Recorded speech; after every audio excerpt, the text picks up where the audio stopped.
Kijkers, van harte welkom weer bij een gloednieuwe uitzending van Sandesha TV. Een programma dat we sowieso voor u presenteren, waar wij over alles en nog wat praten. Vandaag ook een heel bijzonder onderwerp, waarover we zo met u mee praten.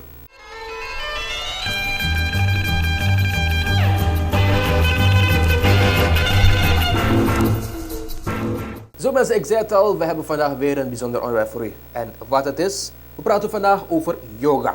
Ja, yoga kya hai? Wat is yoga? En daarover praten wij vandaग met een bijzonder mens. आपको हम खुशामदीद करते हैं, आपको स्वागत करते हैं programme में। पहले आप मुझे बताइए कि आप है कौन? My name is Miss Suchint Kaur Sodhi. Ji. I'm yoga teacher in the ICC, Indian Cultural Center. Yoga दरअसल है क्या? जो आज के समय के लोगों की जो मान्यता है, लोग जो समझते हैं कि योग एक एक्सरसाइज, एक व्यायाम करने का तरीका है। बट मेन एम जो योग का है वो ये है कि हम अपने आप में कंप्लीट वेलबींग हो। योग एक कंप्लीट वे ऑफ लाइफ है, जीवन जीने का एक तरीका है विद डिसिप्लिन एंड अवेयरनेस। एक ऐसा अनुशासन जो हमें जीवन में पॉजिटिव ढंग से जीने को सिखाता है। आप कहते हैं कि योग आपको सिखाते हैं किस तरह से लोग को जीना पड़ता है, That's right. मगर अब किस तरह से सिखाते हैं? अल्टीमेट एम जो जीवन का योग का जो है वो ये है कि सेल्फ रियलाइजेशन, जो एक बहुत आगे की बात है। लेकिन हम शुरुआत करेंगे कि अल्टीमेटली योग करना मतलब क्या। अगर हम रोज़ के जीवन को देखें, आज के अगर जीवन में अगर हम लोगों को हम देखें, हमारा जो आज जीने का तरीका हो गया है या शुरू से ही जिस प्रकार से हम जीवन चले आ रहे हैं, जीवन तो हर कोई जी रहा है। सही बात। कोई पॉजिटिव ढंग से जी रहा है, कोई नेगेटिव ढंग से जी रहा है, कोई अच्छे से जी रहा है, कोई खुशी से जी रहा है, कोई हंस के जी रहा है। अब सबसे इम्पॉर्टेंट चीज़ है जिसे हम कहते हैं स्वास्थ्य। कंप्लीट हेल्दी किसे कहते हैं हम, जिसे हम होलिस्टिक हेल्थ कहते हैं। जब हम होलिस्टिक हेल्थ की बात करते हैं तो योग एक ऐसा मेथड हमारे पास अवेलेबल है जो हमें कंप्लीट हेल्दी लाइफ जीने के लिए बताता है। अच्छा, तो आपने हेल्दी लाइफ की बात की, मगर मतलब है तंदुरुस्त लाइफ। तो एक सवाल है जो आज तक मुझे काफ़ी लोग देखा कि तंदुरुस्ती ये है, तंदुरुस्ती वो है, हेल्थ ये है, हेल्थ वो है। आपके विचार में तंदुरुस्त क्या है? Absence of disease can not be consider as a healthy person. कई बार हम सोचेंगे कि मेरे को कोई बीमारी नहीं है, मैं हेल्दी हूँ। लेकिन अगर हम वर्ल्ड हेल्थ ऑर्गेनाइजेशन को देखिए, कंसेप्ट को समझे, WHO की जो डेफिनेशन है हेल्थ की, या आयुर्वेद की या योग की जो एक मान्यता है कि शारीरिक, मानसिक, व्यवहारिक और आध्यात्मिक स्तर पर जब तक हम एक वेलबींग नहीं है, it is a state of physical, mental, social and spiritual wellbeing. यानी कि जीवन के सभी पहलुओं पर, सभी शारीरिक स्तर पर, मानसिक स्तर पर यानी कि वैचारिक स्तर पर, व्यवहारिक स्तर पर और आध्यात्मिक स्तर पर हम एक सारी डायमेंशंस जो लाइफ की हैं उसको अच्छी तरह से जी सकते हैं। हो सकता है शारीरिक स्तर पर हमें कोई बीमारी नहीं है, हमें अच्छा लगता है, हमें कोई बीमारी नहीं है, पर हो सकता है हमारा व्यवहारिक स्तर समाज में हमें रहने नहीं देता है। फिर हमारा वैचारिक स्तर इतना अच्छा नहीं है कि हम लोगों के साथ कुछ अच्छा बांट सकें। हमारी एक वेलबींग पर्सनैलिटी नहीं है, हम टोटल ओवरऑल एक डेवलप ग्रोथ नहीं है और हम सोचते हैं कि हम स्वस्थ हैं। लेकिन कंप्लीट वेलबींग वही होता है। अल्टीमेटली समाज में आपकी फ्लेक्सिबिलिटी बॉडी की कोई नहीं देखेगा। आप दिन में कितने घंटे मंदिर जाते हैं या मस्जिद जाते हैं या गुरुद्वारा जाते हैं या कितने घंटे आप बैठकर ध्यान करते हैं, वो इम्पॉर्टेंट नहीं है। इम्पॉर्टेंट ये है कि आप रोज़मर्रा के जीवन में लोगों के साथ व्यवहारिक स्तर पर कैसे रहते हैं। अच्छा। आपके रिलेशंस कैसे हैं लोगों के साथ, आप अकोमोडेटिव हैं, आप अपने समाज में, अपने घर में, अपने ऑफिस में, अपने इर्द गिर्द रहने वाले लोगों के साथ हमारा किस प्रकार का एक कोऑर्डिनेशन है। अब इस कोऑर्डिनेशन को, ये व्यवहारिक स्तर का कोऑर्डिनेशन है, लेकिन उससे पहले जब तक हमारा शरीर तंदुरुस्त नहीं होता है, इसीलिए जब हम योग की शुरुआत करते हैं, योग के शुरू के स्टेज में आप देखेंगे कि योग में डिफरेंट तरह की क्रियाएं हैं। जैसे कुछ क्लिनसिंग प्रैक्टिसेस हैं, शुद्धि क्रियाएं। यानी कि जो Cleansing. शरीर के अंदर से मल को बाहर निकालती हैं, टॉक्सिन्स को बाहर निकालती हैं, इम्प्योरिटीज को बाहर अच्छा, निकालती तो मतलब है कि शुद्धिकरण करना, ये मतलब कि नाक से होता है या कुछ? नाक से होना या पानी पीकर ऐसे वमन करते हैं। Okay. और डिफरेंट 6-7 तरह की क्रियाएं बताई गई हैं योग में। Okay. और इसी तरह से बहुत सारी क्रियाएं आयुर्वेदा में भी बताई गई हैं, क्योंकि ये सारी क्रियाएं जो है शरीर के अंदर जब हम भोजन खाते हैं, जब हम भोजन पच जाता है, उसके बाद हमारा मल बाहर जाता है, जब टॉक्सिन्स हम रोज हमारा टॉक्सिन्स बाहर जाते हैं, नेचुरल हमारा वेस्ट प्रोडक्ट बाहर निकलता है। लेकिन ऐसा भी हो सकता है कि हमारे शरीर के अंदर उस मल की कुछ रुकावट शरीर में जगह जगह पर होती है, जिससे हमारे शरीर के अंदर वात, पित्त और कफ, जो आयुर्वेद के भी 3 कंसेप्ट माने गए हैं, शरीर में वायु का ज़्यादा होना, शरीर में बाइल का ज़्यादा होना या शरीर में कफ की मात्रा का ज़्यादा हो जाना, ये तीनों चीज़ों का जब इम्बैलेंस बॉडी में होने लगता है, इसे हम इम्प्योरिटी कहते हैं, इम्बैलेंस कहते हैं।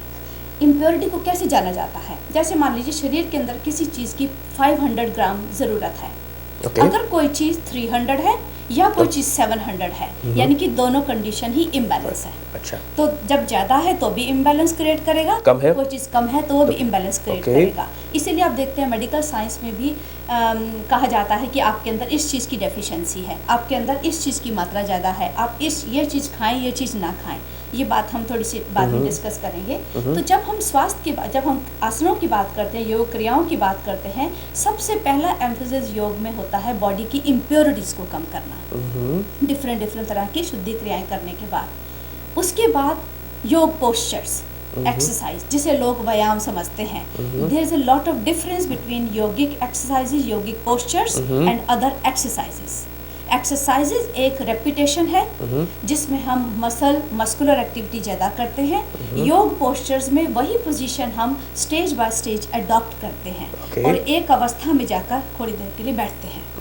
यानी कि ये स्टेबिलिटी लाएगा आपके अंदर, आपका कोऑर्डिनेशन इम्प्रूव करेगा। यानी कि जब हम कोई चीज़ धीरे धीरे स्टेज बाय स्टेज करते हैं तो इसका मतलब है कि हमारा मन हमारे शरीर के साथ काम कर रहा है। फिर उसके बाद उसकी एक और स्टेज है जहाँ पर आप ये देखते हैं कि मेरे शरीर पर हो क्या रहा है। एक्सरसाइज में क्या होता है, हमारा टारगेट है, हम यहाँ तक बॉडी को उठाना चाहते हैं, हम हाथ को एक झटके से ऊपर ले जाना चाहते हैं। लेकिन योग में हम कहेंगे कि हम धीरे धीरे हाथ को ऊपर लेकर जा रहे हैं। इसका मतलब ले जाते वक्त हमें ये देखना है, जब हम रुक जाते हैं अंतिम स्थिति में जाकर, हम ये देखते हैं कि कौन से विशेष अंग पर मेरे शरीर पर असर हो रहा है। अच्छा, कहीं पे प्रेशर एक्सपीरियंस होगा, कहीं पे मसाज जैसी फीलिंग होगी, कहीं पे टोनिंग होगी, कहीं पे स्ट्रेच महसूस होगा, कहीं पे प्रेशर फील होगा, लेकिन वो सूदिंग होगा। वो सब चीज़ ऐसा नहीं होगा जिसको आप बियर कर सकेंगे। आप उस अवस्था में रुकते हैं अपने शरीर की क्षमता के हिसाब से। ये 2 एस्पेक्ट हो गए।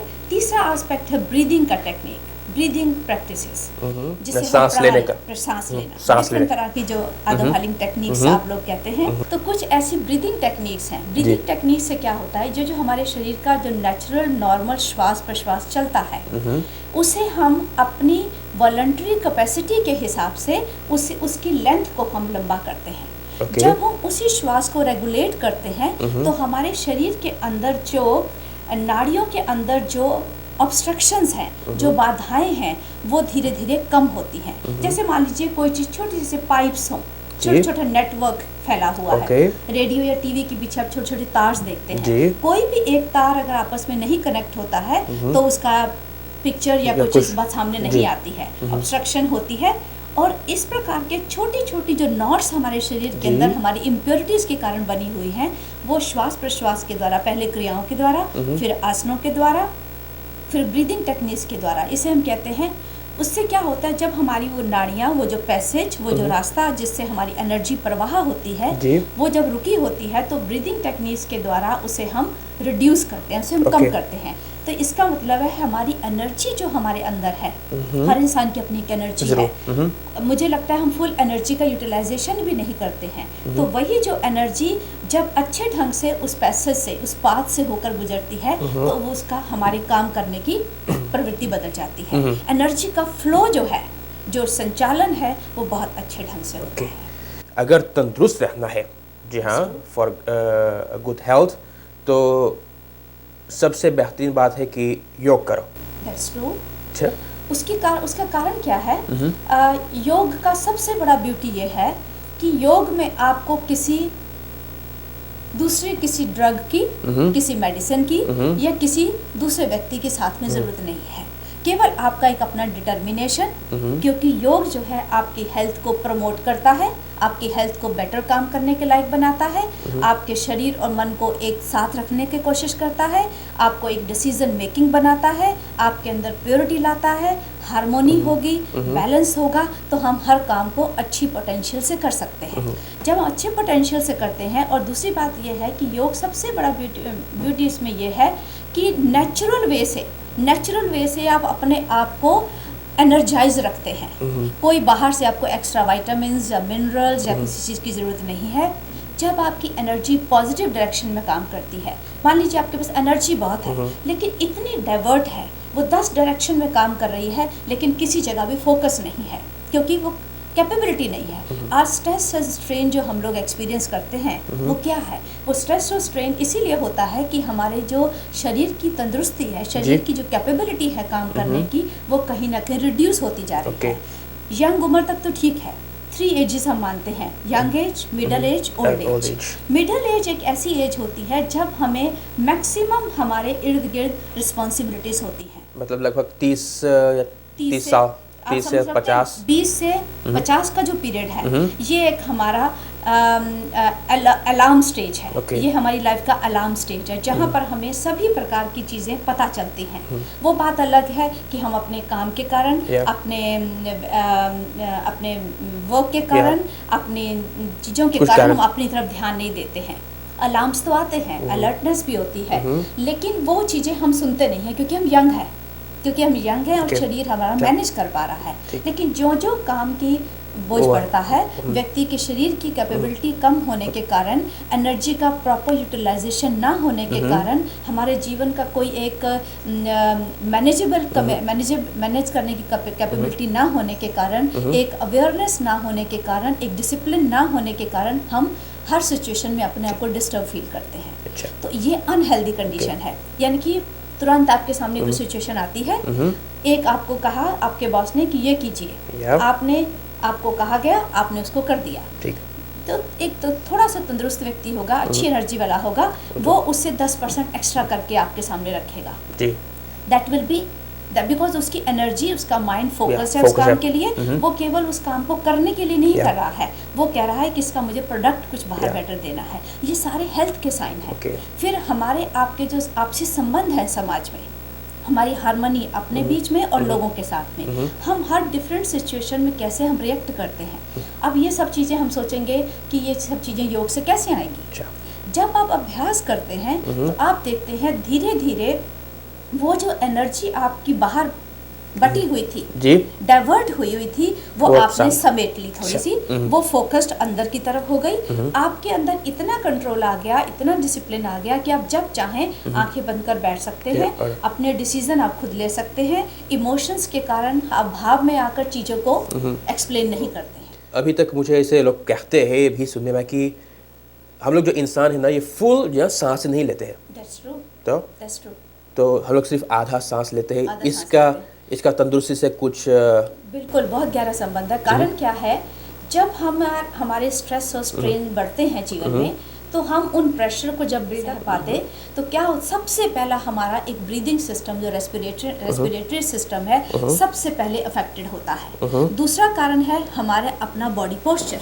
मान लीजिए कोई व्यक्ति हर वक्त ऐसे बैठता है, अब देखिए उसके लंग्स तो हैं आधे झुके पड़े हैं और लंग ब्रीदिंग लेने में उसका यूटिलाइजेशन ही नहीं होता। और ऐसा माना भी जाता है कि हम अपने 35% लंग्स यूज करते हैं। सोचिए हम 35% लंग्स यूज करते हैं केवल नॉर्मल ब्रीदिंग लेने और छोड़ने के लिए। अगर हम फुल लेवल पर अगर हमारा ब्रीदिंग का जब फ्लो अच्छा हमारे शरीर के अंदर होगा, हमारे चेस्ट एक्सपांड होगी, जब हम प्राणायामिक टेक्निक्स करते हैं, बॉडी के अंदर इम्प्योरिटीज को जब हम कम करते हैं, तो ऑटोमेटिकली हमारी एनर्जी बेटर फ्लो होती है और हमारी सांस लेने की जो प्रक्रिया है वो बेटर होती है। और रेस्पिरेशन एक ऐसा सिस्टम है जो हमारे डे टू डे रूटीन के, हमारी सोच के साथ उसका पैटर्न बदलता है, हमारे बॉडी पोस्चर के साथ उसका पैटर्न बदलता है। एग्जाम्पल एक मैं देना चाहूँगी यहाँ पे, जैसे मान लीजिए आपको गुस्सा आया, आपको गुस्सा आया, आपने अपने श्वास से कुछ नहीं कहा, या आप मान लीजिए किसी टेंशन में आ गए, आप अपने श्वास से कुछ करते नहीं है, लेकिन आपकी मन की प्रवृत्ति के हिसाब से आपका श्वास बदल जाता है। गुस्सा आया तो श्वास तेज हो गया, आप शांत हो गए तो धीरा हो गया, आप लेट जाएंगे तो और धीमा हो जाएगा। इसका मतलब है रेस्पिरेटरी सिस्टम एक ऐसा सिस्टम है हमारी बॉडी का जो हमारे दिन भर में शरीर और मन के साथ साथ, शरीर की मूवमेंट्स के साथ, मन के विचारों के साथ, उसकी अपने आप वो बदलता है। It changes automatically. तो सोचिए अगर दिन भर हम स्ट्रेस स्ट्रेन में रहेंगे, एक तो हमारी रेस्पिरेशन दबी हुई रहेगी, हम हमेशा हाइपर रहेंगे, हम एंजाइटी से भरे रहेंगे, और श्वास की प्रक्रिया तो कम होगी और हमारी धीरे धीरे वैचारिक शक्ति भी कम हो जाती है। धीरे धीरे तो ये प्रोग्राम का वक्त हो गया है। हम सोचे कि अगर शायद कुछ और है जो आप जनता को बताना चाहते हो तो आपको हम ये मौका देते हैं। आज मैंने थोड़ा सा एक कंसेप्ट आपके सामने रखा है कि how to live healthy with yoga. ये एक जनरल व्यू मैंने आपके सामने रखा। इस चीज़ को अडॉप्ट करना जितना आसान, जितनी यंग एज में, जितनी जल्दी हम योग को अपने जीवन में इम्प्लीमेंट करेंगे, उतना हमें आसान होगा अपने लाइफ को अनुशासित करने में। सो ये एक मेरा सजेशन है, ये मेरा सुझाव है। मैं हर व्यक्ति से कहती हूँ जितनी जल्दी हम अपने बारे में अवेयर हो जाएं, और योग एक ऐसा सिस्टम है जो हमें अपने बारे में अवेयर करता है। इसलिए जितनी जल्दी सेम साइंस योग के साथ साथ हमारा डे टू डे रूटीन, हमारा जीवन जीने की प्रक्रिया, हम सुबह किस समय उठते हैं, हम किस समय सोते हैं, हम किस समय खाते हैं, हमारे जीवन का रेस्ट करने का टाइम क्या है, हम रिलैक्सेशन करते हैं या नहीं, ये सारे एस्पेक्ट हमारे श्वास के साथ जुड़े हुए हैं। केवल ये नहीं कि दिन में 1 घंटा योग कर लिया और बाकी 23 घंटे हम इसके विपरीत जिए। जब तक हम ओवरऑल अपने आप को नहीं देखेंगे, अपने आप को नहीं समझेंगे, तब तक हम अपने आप में करेक्शन भी नहीं ला सकते। ये सबसे रिक्वेस्ट है कि जितने ज़्यादा लोग आ सकें योग से फ़ायदा उठाएं, और आईसीसी में रेगुलर क्लासेस होती हैं ताकि हम चाहते हैं कि लोगों को मैक्सिमम फ़ायदा मिले और लोग अपने आप को हेल्दी फील करें। Zo mensen, dat was het weer voor vanavond in Sandesha TV. We hebben gesproken met mevrouw Suchint Kaur. Zij is dus de yoga-leerkracht. Ja, zij geeft dus lessen in het ICC, ja, Indian Culture Center. Verzorgt zij dus de yoga-lessen. En ze heeft natuurlijk een beetje verteld wat de voordelen zijn, wat de nadelen zijn van yoga. Mensen, dat was het vanavond in Sandesha TV. We zijn er volgende week terug bij u met weer een gloednieuwe uitzending. En ik zeg gewoon een fijne avond verder. Bye bye.